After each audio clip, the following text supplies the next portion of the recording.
প্রিয় দর্শক, সবাইকে স্বাগত মালদহ থেকে। আজকে আপনাদের দেখো পাকিস্তানি দার্জিলিং কমলা, এটা আমার ওরিয়েন্ট রোডে। এই গাছটার দুইটা ফল ছিল, আজকে নিয়ে আসলাম মালদহ থেকে। তো আসার পরে এই গাছটা থেকে ফল পড়ে যায়, যা এখন সরাসরি গাছ থেকে ভিডিও দিতে পারিনি। যাই হোক, ফলটা আমি একাকেই যেহেতু ছিলবো, এই জন্য ক্যামেরা হাতে রস আছে কিন্তু দেখবো আমরা একটু। দার্জিলিং কমলা সাধারণত রস শুকায় না। তারপর আমরা দেখবো, আজকে তো ডিসেম্বরের শেষের দিকে, দেখুন দেখতেই পাচ্ছেন। আর ঘ্রাণটা পুরো রুমে শুধু ঘ্রাণ আর ঘ্রাণ। কালারটা দেখুন, রেডিশ কালার চলে আসছে। তো আসলে এই দেখুন, একদম রস শুকায়নি। বোটার দিকে সাধারণত রস শুকায়, বোটার দিকে দেখুন রস কিন্তু শুকায়নি। এবং কিনারে দেখুন, আমরা একটা কোয়া খাবো, যদি এইটা ব্যাগিং করা ছিল না, ন্যাচারালি কালার। পেপার দিয়ে এই মাছি পোকার কিছু উপদ্রব ছিল, আমাদের পত্রিকা পেপার দিয়ে আমরা একটু কিছু ঢেকে রাখা হয়েছিল। তো আমি এখন একটা কোয়া ছিলবো, সিলে ভিতরে পরিস্থিতি আপনি দেখাবো ভিতরে রস আছে কিনা। দেখতে পাচ্ছেন বন্ধুরা, এই কোয়াটার ভিতরে কোনো বীজ পেলাম না। দেখুন কোনো বীজ নেই, একটা বীজও নেই।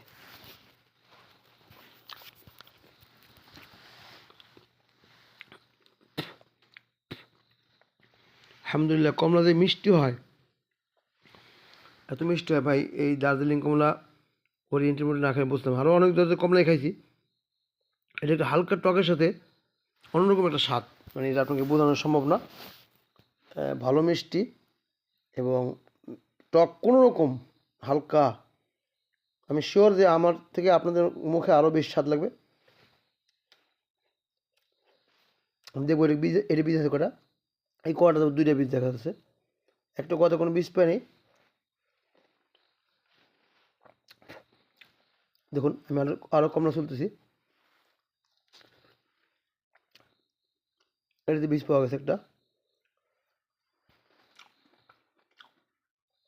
আসলে আমাদের দুটো জিনিস খুব দরকার। একটা হলো রস পরিপূর্ণ থাকতে হবে ডিসেম্বরের শেষ দিকে। আর দ্বিতীয়ত হলো কমলা মালটা যে ফ্লেভার, এটা আমাদের লাগবে। আরও কিছু জিনিসটা সেটা হলো, অনেকে জামবোর্ডে ফল খেয়েও বলে যে ফ্লেভার আছে। তারা অবশ্যই সত্য কথা বলে না, কারণ আমি নিজে প্র্যাকটিক্যালি অনেক জাতের কমলা খাই জামবোর্ডে। তো আসলে সত্য প্রচার করতে হবে, মিথ্যা প্রচার কখনই করা যাবে না। এই কিছু বাংলাদেশে কিছু লোক আছে, দেখবেন পোস্ট করলে রুটের ব্যাপারে অনেক চুলকানি তাদের, কিন্তু প্র্যাকটিক্যালি কিন্তু রুট নিয়ে তারা কাজ করেনি কখনোই। তো তাদের নার্সারি ভরাই হলো জাম্বো রুটের চারা, এখন তাদের তো বিক্রি করতে হবে, এটা হলো মূল কারণ। তো আমি তো অবশ্যই জাম্বো রুটের ব্যাপারে সবসময় কথা বলে আসবো, কথা বলে আসছি এবং আগামীতে কথা বলবো। কারণ আমি নিজে যেহেতু ব্যক্তিগতভাবে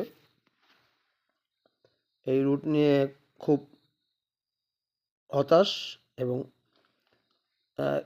এই কোয়াটা কিন্তু কোনো বীজ নেই, দেখুন খেয়াল করে, এই কোয়াটাতে কিন্তু কোনো বীজ নেই। তো আমরা দেখছেন যে চায়না কমলা তো আলহামদুলিল্লাহ ওরিয়েন্টের মধ্যে কোনো বীজ পাওয়া যায়নি কোনো কোনো ফলের ভিতরে। আবার কোনটার ভিতরে 3-4টি বীজ পেয়েছে, কোনটার ভিতরে 7-8টা বীজ পাওয়া গেছে। তো বীজের একটা প্রবণতা আছে, মানে কম। দেখুন আমি কিন্তু 3টা কোয়ালিটি খাইছি, কোনো কি বীজ পাইনি। আবার 2টা কোয়াতে 3টে বীজ পেয়েছি। আবার এই কোয়াটা দেখুন, এই কোয়াটা আবার 2টা বীজ দেখা যাচ্ছে। তো যদি এরকম দুইটা মানে কোনো কোয়াতে বীজ থাকে আর কোনো কোয়াতে বীজ না থাকে, ভালো জিনিস। কমলা বলতে সাধারণত আমরা চায়না কমলা আপনারা জানেন যে অনেক ভালো একটা জাত। অতিরিক্ত বীজের কারণে অনেকটা এটা অনেকের বিরক্তি চলে আসছে। 20টা 22টা 28টা পর্যন্ত বীজ দেখছি আমি। ভালো থাকবেন সবাই, আল্লাহ হাফেজ।